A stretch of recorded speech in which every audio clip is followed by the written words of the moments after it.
2025년 첫 주일 예배 하나님이 우리에게 주신 말씀 시편 16편 11절 말씀입니다. 구약 성경 812페이지 시편 16편 11절 말씀 한 절밖에 되지 않아서 모두 다 한 목소리로 말씀 읽도록 하겠습니다. 시편 16편 11절 말씀 다 같이 읽도록 하겠습니다. 주께서 생명의 길을 내게 보이시리니 주의 앞에는 충만한 기쁨이 있고 주의 오른쪽에는 영원한 즐거움이 있나이다. 아멘. 오늘 이 시간 우리는 기쁨과 즐거움이라는 제목을 갖고 오늘 우리가 읽은 하나님의 말씀 함께 나누는 시간 갖도록 하겠습니다. 여러분, 2025년 그리고 매해 돌아오는 새해마다 여러분들 머릿속에 가장 먼저 떠오르시는 단어 무엇인가요? 소망도 있을 수도 있겠고요. 누구는 뭐 다른 게 될 수도 있겠고요. 올해는 더 부자가 돼야겠다. 올해는 더 건강해야겠다. 올해는 작년보다는 조금 더 친구들한테 자랑할 거리가 많은 한 해가 되었으면 좋겠다. 이런 생각을 우리가 종종 하며 살아가는 것 같습니다. 그래가지고요, 평균적으로 일반 사람들이 새해를 맞을 때마다 어떤 생각을 하는지 제가 갑자기 궁금해졌습니다. 궁금해져가지고 인터넷을 열심히 찾아보니까 2022년 네이버 검색 트렌드에 따라 새해와 관련된 단어들을 모아놓은 기사 자료가 있더라고요. 그래서 제가 그거를 찾아보니까 이렇게 자료가 나왔다라고 합니다. 2023년을 보내고 2023년을 맞이하면서 사람들이 검색한 것, 사람들의 기분이 어떤지를 조사를 해보니까요, 가장 1등으로 선정된 단어가 무엇이었냐? 바로 좋다라는 단어였다라고 합니다. 물론 여기에 여러 가지도 있죠. 뭐 실패, 스트레스, 힘들다, 걱정이 된다, 뭐 이런 단어들도 있지만요. 그럼에도 이 모든 것들보다 훨씬 큰 단어가 무엇이라고요? 좋다, 기분 좋다, 성실, 이런 것들이 훨씬 더 새해를 맞이하는 사람들의 마음 가운데 크게 남아 있다라는 것입니다. 여러분, 여기서요, 파란색 글씨는 긍정적인 것들을 상징하는 단어이고요, 빨간색 글씨는 부정적인 것들을 상징하는 단어를 알 수 있다는 것이죠. 지난 4일간 우리가 느낀 감정 무엇이었습니까? 여기서와 마찬가지로 우리가 느낀 감정은요, 좋다, 기분이 좋다, 우리 성공할 거다. 그리고 여기 또 뭐가 있죠? 제가 요즘 목표로 두고 살아가는 거, 살을 좀 빼야겠다, 열정씨, 화이팅 하자, 뭐 이런 감정을 우리가 4일 동안 열심히 마음속에 품고 살아가는 것 같습니다. 그런데요, 이 감정 올 한 해 시작부터 끝까지 계속 유지가 되나요? 보통 짧으신 분들은 3일, 오래 이거를 갖고 계신 분들은 한 2주 정도 될 것 같습니다. 2주 후에는 우리의 마음에 어떤 변화가 일어날까요? 우리의 마음속에 기쁨과 행복과 소망과 이런 여러 가지 것들이요, 다시 작년 말에 있었던 그 상황 그대로 걱정과 괴로움과 스트레스와 이런 것들로 다시 변화되는 이런 것들을 우리가 매년 똑같이 반복할 때가 너무나 많다라는 것이죠.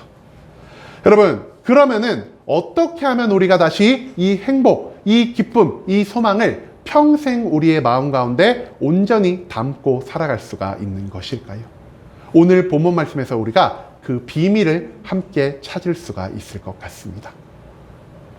오늘 우리가 함께 읽은 말씀은 다윗이 쓴 시편입니다. 다윗이 어떤 상황에서 이 시편을 썼냐? 기쁘고 즐거울 때, 자기가 잘 나갈 때 이 시편을 쓴 것이 아니라요, 주변에 있는 수많은 사람들이 나를 죽이기 위해 쫓아오는 그 상황 가운데에서 내가 열심히 도망치면서 하나님께 올려드렸던 기도가 바로 오늘 우리가 읽었던 시편 16편의 말씀이라고 합니다. 그런데요, 다윗이 혼자만 도망친 것이 아니라 다윗을 따르는 주변의 수많은 사람들과 함께 도망을 치는데, 다윗의 주변에 있는 수많은 사람들은 도망치면서 누구를 의지했을까요? 다윗과 마찬가지로 하나님을 의지를 했습니다. 그런데 조금 특이한 점이 하나가 있습니다. 하나님만 의지한 것이 아니라 내 주변 나라에 있는 수많은 또 다른 신들을 함께 의지하는 모습을 보였다는 것이죠. 그런데 그 수많은 사람들 중에서 다윗은 어떤 모습을 보였을까요? 다윗은요, 내 주변에 있는 수많은 신들을 함께 의지하는 것이 아니라 오직 하나님 한 분만을 의지하는 이러한 기도를 올리고 있었다는 것입니다. 여러분, 그런데 우리가 한번 생각을 해봅시다. 제가요, 누군가에게 1,000만 원을 빌렸는데 천만 원 빌려준 사람이요. 야, 내가 급한 일이 생겼으니까 내일 모레까지 천만 원 갚아 라고 저한테 말을 했다라고 생각을 해봅시다. 그러면 제가 한 사람에게 전화를 해서 천만 원을 빌리는 게 빠를까요? 아니면 100사람에게 전화를 해서 조금씩이라도 천만 원을 빌리는 게 더 빠를까요? 나눠서 빌리는 게 훨씬 더 빠를 겁니다. 즉, 내가 위기에 처했을 때에는요, 한 사람에게만 도움을 구하는 것이 아니라 여러 사람에게 도움을 구하는 것이 우리 인간으로서 훨씬 더 이성적이고 합리적인 선택이 될 수밖에 없다라는 것이죠. 그런데 지금 다윗은 이성적이고 합리적인 선택을 하고 있습니까? 다른 사람이 보기에 하나님 한 분만을 의지하며 살아가는 것이요, 하나님 한 분과 또 다른 여러 명의 신들을 같이 의지하며 살아가는 것에 비하면은 훨씬 더 비이성적이고 비합리적인 그러한 모습으로밖에 보이지가 않았다라는 것입니다. 그럼에도 불구하고 다윗은요, 다른 사람들이 손가락질하는, 다른 사람들이 어리석다라고 생각하는 그 비이성적이고 비합리적인 것, 오직 하나님 한 분만을 의지하는 삶을 선택해 살아가기로 결정을 했습니다. 그렇다면 다윗이 왜 이런 결정을 하게 되었을까요? 우리가 그것을 오늘 본문, 우리가 함께 읽은 시편 16편의 11절의 말씀을 통해서 발견할 수 있을 것 같습니다. 오늘 본문 말씀에서 성경 이렇게 기록합니다. 주께서 생명의 길을 내게 보이시리니 주의 앞에는 충만한 기쁨이 있고 주의 오른쪽에는 영원한 즐거움이 있나이다 라고 말입니다. 오늘 이 본문 말씀 가운데서 우리가 주목해서 봐야 할 세 가지의 키워드가 있습니다. 그 세 가지의 키워드가 각각 무엇이냐? 첫 번째, 생명의 길이고요. 두 번째가 주의 앞에는 충만한 기쁨이 있다라는 것이고, 마지막 세 번째가 주의 오른쪽에는 영원한 즐거움이 있다라는 것입니다.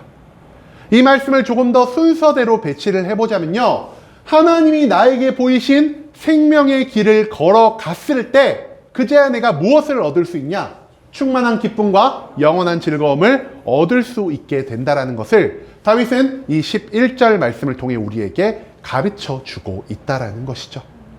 그렇다면 이 생명의 길이 무엇인지, 하나님 앞에 있는 충만한 기쁨이 무엇인지, 하나님 오른쪽에 있는 영원한 즐거움이 무엇인지를 우리가 먼저 알아놔야만 다윗이 이 말씀을 통해 우리에게 가르치고자 하는 바가 무엇인지를 온전하게 깨달을 수 있을 것 같습니다. 그렇다면 우리가 이 모든 것들 중에서 먼저 생명의 길이 무엇인지를 함께 알아보고자 합니다.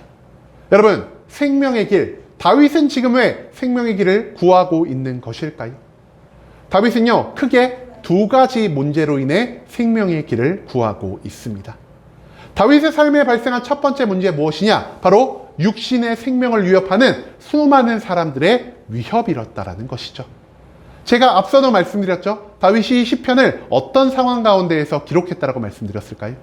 다윗이 편안하고 기뻐하고 승리하는 과정에서 이러한 시편을 작성한 것이 아니라 나의 생명을 빼앗기 위해 나의 뒤를 추격하는 그 수많은 추격자들 가운데에서 하나님께 올려드리는 기도로 이 시편을 작성했다라는 것을 제가 말씀드렸습니다.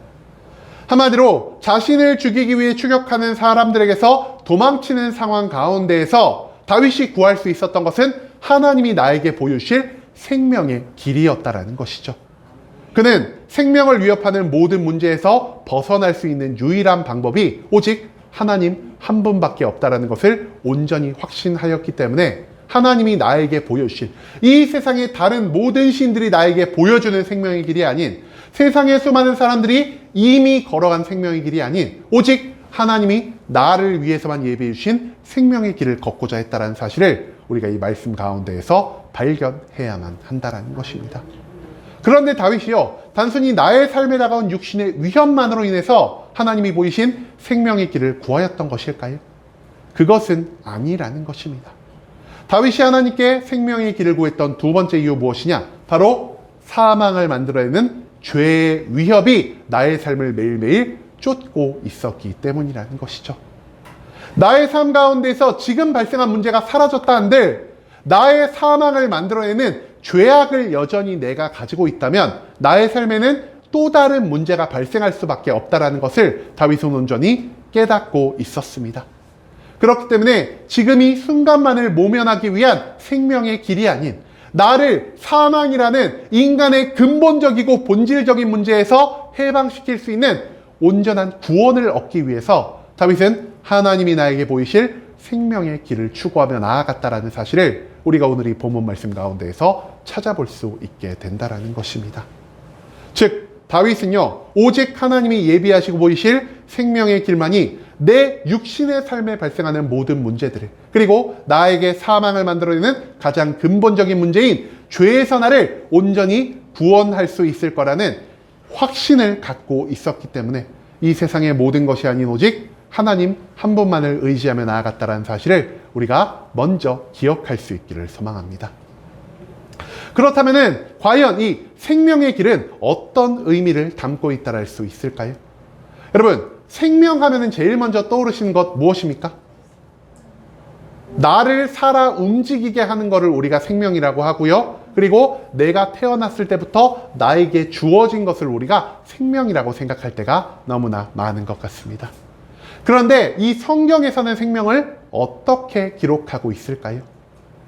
생명은요, 히브리어 하이라는 단어를 사용하는데요, 우리가 생각하는 것처럼 인간을 살아 움직이게 하는 에너지를 생명이라고 하는 것이 아니라 생명의 주인 되신 하나님이 우리 인간을 살아가기 위해 선물로 주신 것, 우리가 하나님께 선물로 받은 것을 바로 생명이라 부르고 있다는 사실을 우리가 먼저 기억할 필요가 있다는 것입니다. 여러분, 그렇다면 이 생명의 길을 구성하고 있는 길은 과연 무엇을 의미하는 것일까요? 길은 우리가 보통 걷는 길을 많이 생각을 하는데요, 여기서 말하는 길은 히브리어 오라흐로 걷는 길만을 의미하는 것이 아니라 무엇을 하는 방법이라는 뜻으로도 사용이 될 수 있다는 것이죠. 우리나라에서도 이 길을요, 방법이라는 뜻으로 많이 사용하죠. 1등이 되는 길, 성공하는 길, 실패로 가는 길, 이런 식으로 사용하는 것처럼 이 성경에서도 생명에 이르는 길, 즉 생명에 이르는 방법이라고 이것을 기술하고 있다는 것입니다. 그렇다면 오늘 본문 말씀에 나온 하나님이 보이신 생명의 길은 과연 무엇을 의미한다 할 수 있을까요? 여러분, 나에게 생명을 주실 수 있는 분도, 나에게 생명을 다시 걷어가실 수 있는 분도 하나님이심을 온전히 믿고 나아가는 것이 바로 하나님이 나에게 보이신 생명의 길이라 할 수 있다는 것이죠. 이 세상의 모든 생명의 주인은 오직 하나님 한 분밖에 없기 때문에 나의 삶에 발생한 모든 문제에서 나의 생명을 건지실 분도 하나님밖에 없을 것이요, 나의 세상에서 살아가는 모든 문제 가운데에서 나의 생명을 잃게 만들 수 있는 분도 오직 하나님밖에 없다라는 것을 다윗은 온전히 확신하며 나아가고 있습니다. 그렇기 때문에 하나님이 나에게 보이신 생명의 길은 무엇이냐? 내가 살아가는 모든 순간 가운데에서 나의 생명을 주관하실 수 있는 분이 세상의 신들이 아닌, 세상의 사람들이 아닌, 다른 모든 것이 아닌 오직 하나님밖에 없음을 확신함으로 이제는 나의 삶 가운데에서 하나님 한 분만을 바라보고 하나님 한 분만을 의지하고 하나님 한 분만을 믿으며 살아가겠다라는 이 고백을 갖고 살아가는 것이 바로 하나님이 보이신 생명의 길을 걸어가는 삶의 방법이라는 사실을 오늘 본문 말씀은 우리에게 알려주고 있다는 것이죠. 그렇다면 이 생명의 길을 걸음으로 인해서 우리에게 주어진 유익이 무엇이라고 성경이 기록하고 있습니까? 첫 번째는 충만한 기쁨이요, 두 번째는 영원한 즐거움이라고 성경은 기록하고 있습니다. 그렇다면 먼저 하나님 앞에 있는 충만한 기쁨을 과연 우리가 무엇으로 받아들여야만 하는 것일까요? 우리가 여기서요, 세 가지의 단어를 조금 각각 분석을 좀 해봤으면 좋겠습니다. 먼저 앞이라는 단어는요, 히브리어 파님으로 정확하게 앞만을 의미하는 것이 아니라 누군가의 얼굴을 의미하는 단어로도 사용할 수가 있습니다. 우리가 어떤 사람의 앞에 딱 섰을 때 제일 먼저 그 사람의 무엇이 보이죠? 그 사람의 얼굴이 보이죠. 한마디로 내가 누군가의 앞에 나아간다는 것은요, 그 사람과 얼굴을 대면할 수 있는 기회를 얻게 된다는 것과 일맥상통하는 의미를 갖고 있다는 것이죠. 그렇다면 충만하다라는 것은 무엇을 의미하는 것일까요? 충만은요, 히브리어 소바로 정확히 말하면 나에게 충분한 만족을 줄 수 있다라는 뜻을 가지고 있는 단어를 알 수 있겠습니다. 마지막으로 기쁨은 무엇이냐? 기쁨은 히브리어 심하로, 이 기쁨이 어떤 의미로 사용되냐? 보통 축제와 관련해서 우리가 기뻐하고 즐거워하는 그런 상황을 히브리어 심하라 표현할 때가 너무나 많다라는 것입니다. 이 말을 간단하게 좀 직독으로 해볼까요?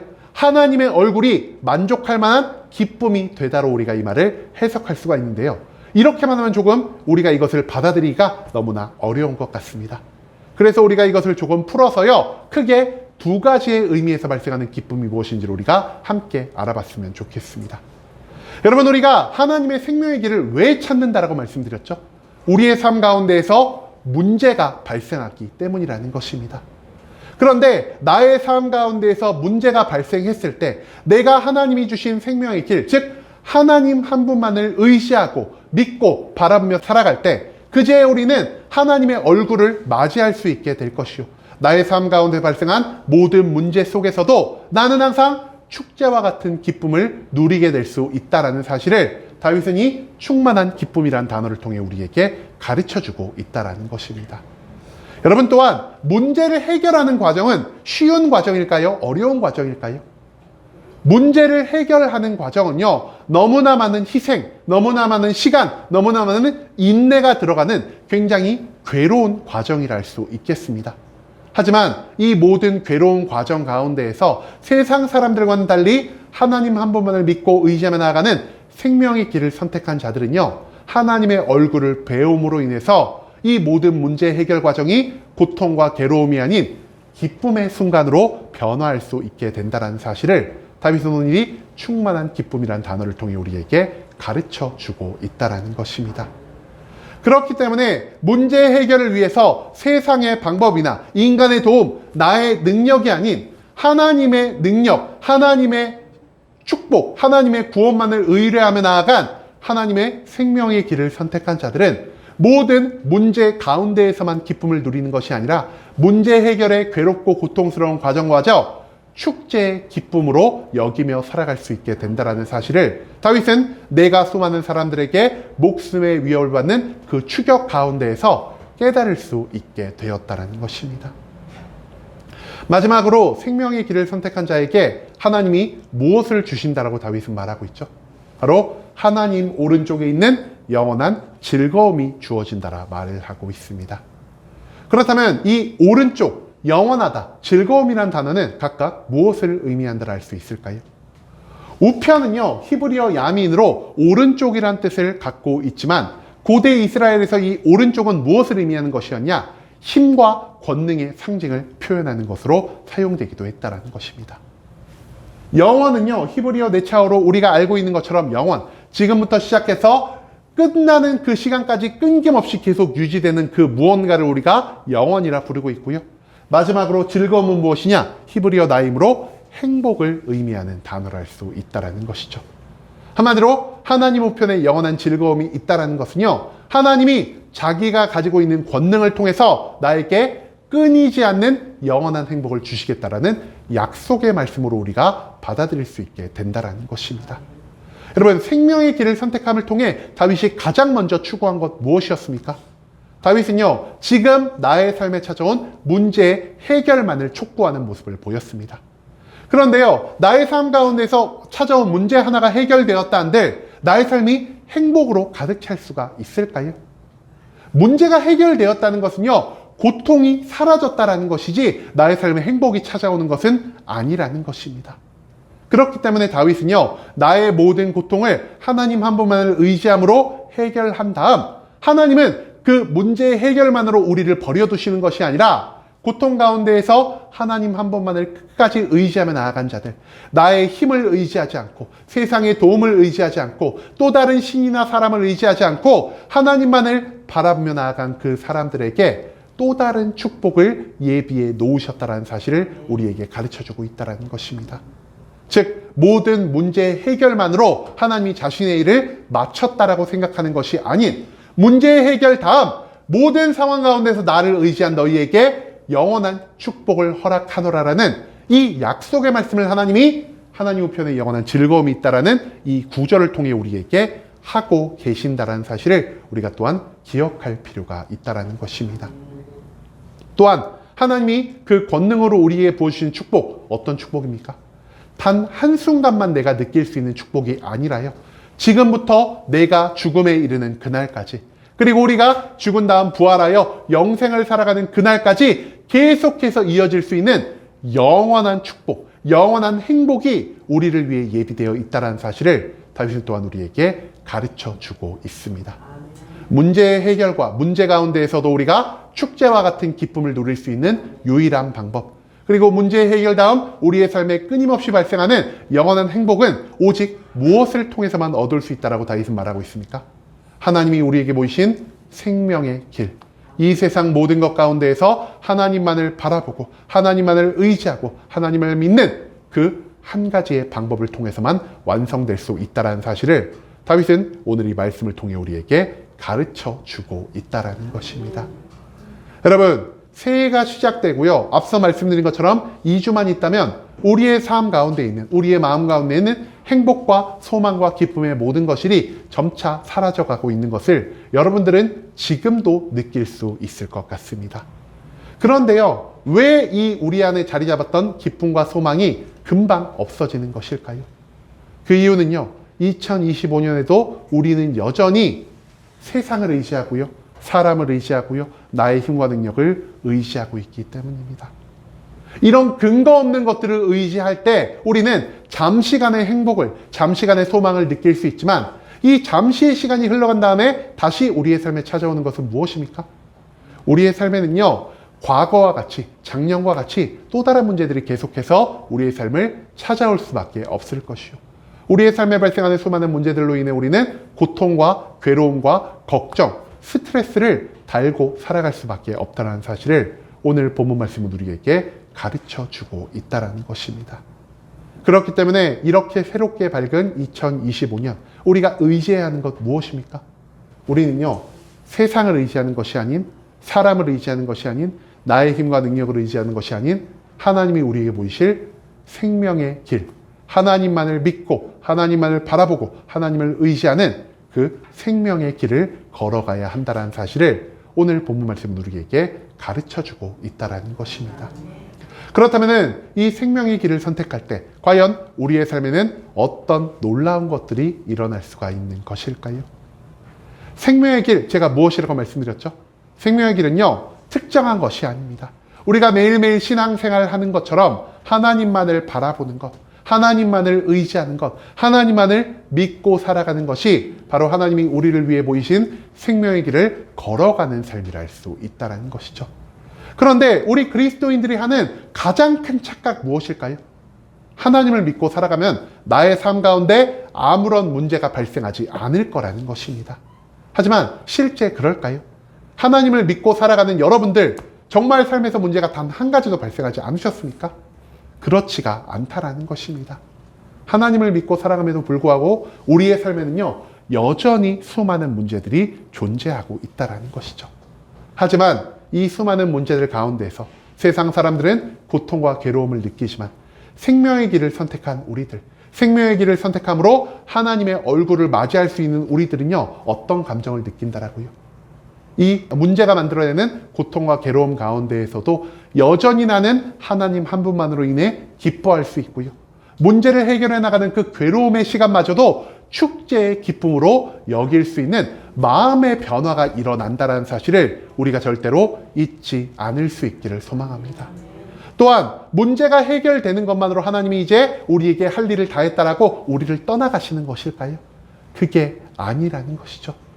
문제가 해결된 다음 하나님은요, 모든 상황 가운데에서 세상이 아닌, 자신의 힘과 능력이 아닌, 또 다른 신들이 아닌 하나님을 바라본 모든 자들에게 하나님이 예비하신 그 권능으로만 만들어내실 수 있는, 세상이 우리에게 절대 줄 수 없는 영원한 행복을 예비해 놓으셨다라는 사실, 그것을 우리가 또한 잊지 않을 수 있기를 소망합니다. 문제 가운데에서, 문제 해결 가운데에서 축제와 같은 내가 만족할 만한 기쁨을 누릴 수 있는 유일한 방법, 그리고 이 문제의 모든 것이 해결된 다음에 이 세상 누구도 나에게 허락해 줄 수 없는 영원한 행복을 얻을 수 있는 유일한 방법이 무엇이라고 다윗은 말하고 있습니까? 오직 하나님이 우리에게 예비하신 생명의 길, 하나님 한 분만을 바라보고 의지하고 믿는 것을 통해서만 이 모든 것들을 얻을 수 있다는 사실을 우리가 절대로 잊지 않을 수 있기를 소망합니다. 여러분, 이제는 우리도 다윗같이 나의 삶에 발생하는 모든 문제 가운데에서 오직 하나님 한 분만을 바라보며 나아갈 수 있기를 소망합니다. 한 해가 새로 왔다는 것은 잠시만의 행복과 소망을 나에게 줄 뿐이지만 하나님과 함께하며 하나님의 얼굴을 맞이할 수 있을 때, 그때 우리는 세상이 줄 수 없는 진정한 기쁨과 진정한 즐거움을 매일매일 누리며 살아갈 수 있게 된다는 것을 우리가 또한 기억해야만 한다는 것이죠. 2025년 세상이 아닌, 나의 힘과 능력이 아닌, 내 주변에 있는 사람들이 아닌 오직 하나님 한 분만을 믿고 의지하며 하나님이 예비하신 2025년의 모든 기쁨과 모든 즐거움을 온전히 누리며 살아갈 수 있는 순복음 함께하는 교회 모든 성도님들이 될 수 있길 간절한 마음으로 소망하겠습니다.